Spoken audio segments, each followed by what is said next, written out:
Comunidade TV. A beleza do som do piano leva à contemplação e à reflexão.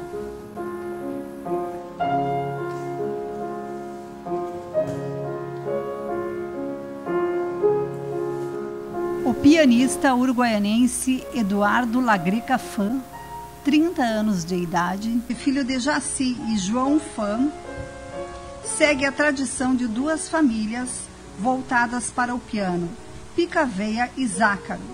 A tia-avó Ieda Maria Picaveia Zácaro, mais de 60 anos de música, é uma educadora conceituada de Uruguaiana. Eduardo Lagreca Fam foi sensível e inteligente para se beneficiar dessa atmosfera criada pela professora Ieda.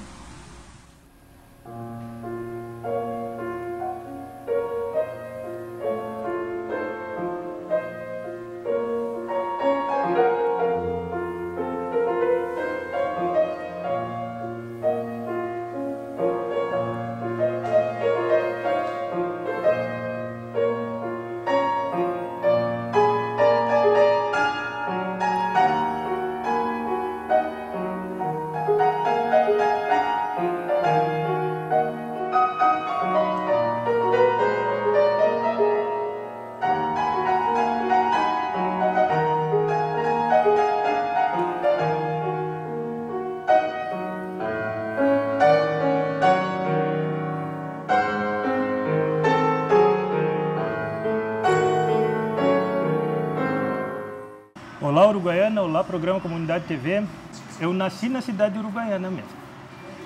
E tem a história interessante é que o responsável pelo parto foi o Dr. Hugo Tarragó. E logo que eu nasci, ele me leva até minha mãe.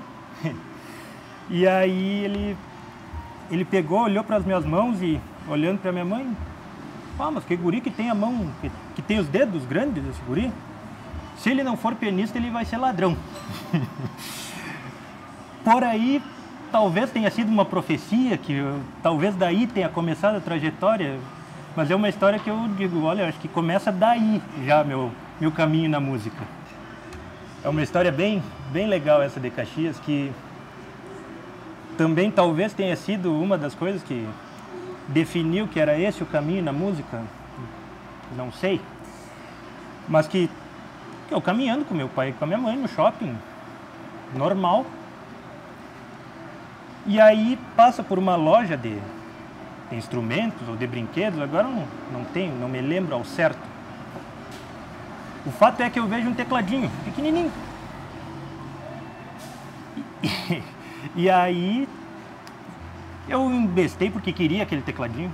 Eu quero esse teclado, e comecei a chorar, comecei a fazer um escarcéu no meio do shopping que compraram o teclado. Brinquei bastante com o teclado, mas foi outra das coisas que talvez tenha sido a coisa que é aí que eu vou seguir, vai ser esse meu caminho profissional. A história começa de verdade quando eu começo realmente a fazer aulas com a tia Ieda, com a Ieda Zácaro.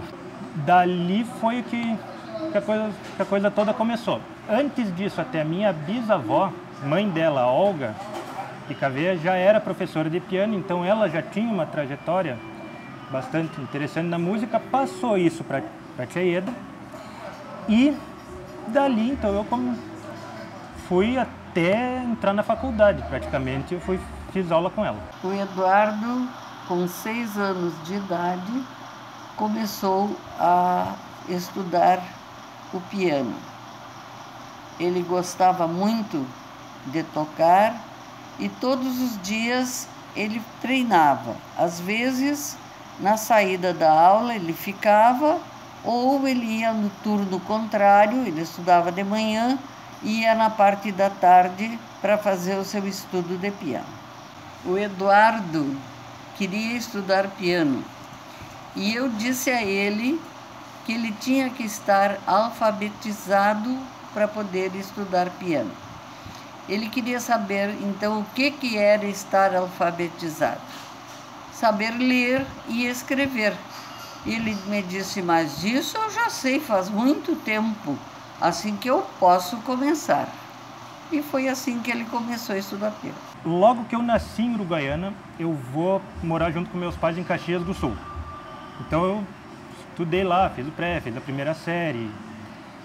E aos 7 anos é que meus pais voltam e eu, obviamente, venho junto com eles. Aí eu estudei 1 ano no Colégio Santana. Depois fui estudar no Horto, que aí eu terminei o primeiro grau no Horto.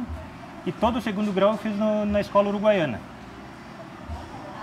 E foi esse colégio que, quando eu passei no Horto, foi que não era uma atividade do colégio, senão que era uma coisa extra curricular, mas que foi a minha professora que trabalhava, que já dava aula lá, que eu fiz muito tempo aula de piano.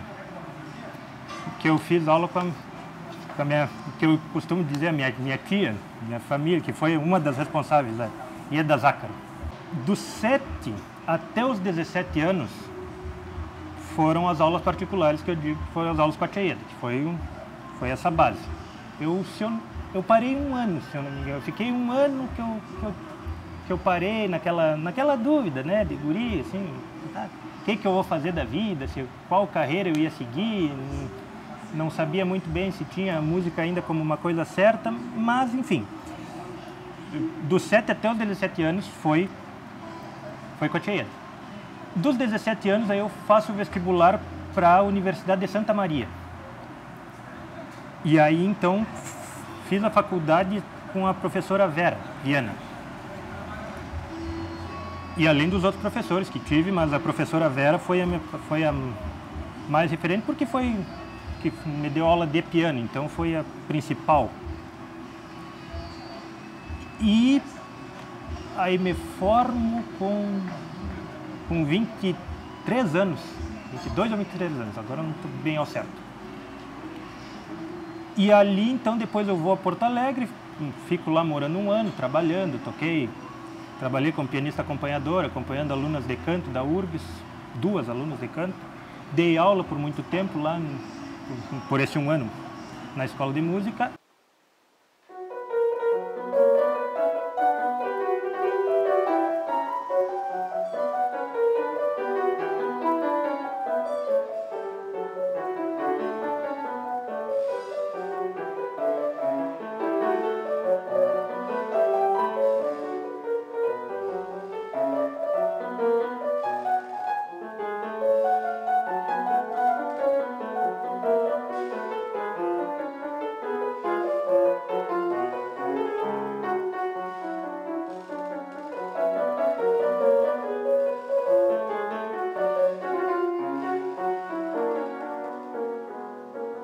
Tivemos épocas em que muita gente procurava o estudo de piano. E, nesse sentido, a professora Rosalina Pandolfo Lisboa foi uma pessoa excepcional em Uruguaiana. Ela manteve um instituto musical, Carlos Gomes, que funcionou muitos anos, ultimamente aqui na frente da praça. Bom, em Uruguaiana tinham outras. Eu fiz basicamente só com ela. Mas tinha de piano, tinha a Dona Rosalina Lisboa, que é a que dá nome ao teatro. Depois tinha também que também é da família, de certa forma, a Isarpe Cavei e a Maria Alzira, que dava aula de canto. A Maria Alzira, a capotoca, que eu chamo carinhosamente. E a tia Isarpe também deu aula de piano por um tempo, embora eu não tenha feito aula com ela. Foram essas, assim, as que eu soube, as que eu tive conhecimento e que também me serviram de referência, embora eu não tenha feito diretamente aula com elas. Logo após eu fiquei um tempo trabalhando em escola de música, aula particular, e agora eu fui para outra carreira, não carreira, mas para outro caminho que também eu já tinha muita vontade de fazer, que é o da regência.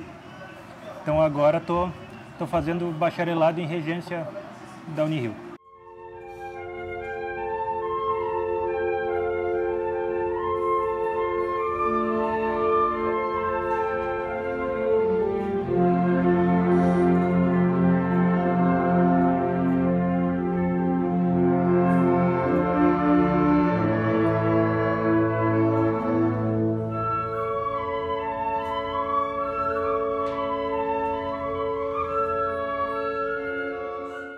O regente nada mais é do que um... Bom, tem várias definições para um regente, na verdade. Ele basicamente é quem organiza um grupo de músicos para tocar uma obra, para fazer a performance de uma obra. Não é só de orquestra, tem o regente de coral, tem o regente de grupos de câmara, e o mais famoso de todos esses, que sim, que é o regente da orquestra, que é o grande líder, vamos dizer assim, que é quem coordena todos aqueles músicos para mostrar o trabalho.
O professor nunca deixa de ser aluno.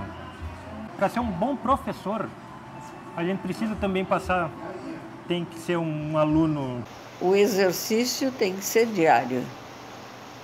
pianista que não estuda diariamente, ele não corresponde. O próprio Miguel Proença, às vezes, quando vinha a Uruguaiana, ele pedia um piano onde ele pudesse treinar durante o tempo que estava aqui, porque tinha que estar preparado para os concertos. Então, o treinamento é diário e cada vez vai se tornando maior a necessidade de maior tempo para isso.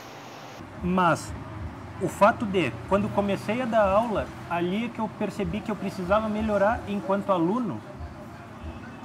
E enquanto aluno eu comecei a observar muitas coisas que, para ser um bom professor, eu precisaria. Então, os dois são difíceis. Os dois eu acho que são difíceis e tem a ver. Ele está sempre ouvindo música, pesquisando, procurando. Isso é como vou dizer, um dom especial, porque ele gosta de um tipo de música que a gente chama de música clássica.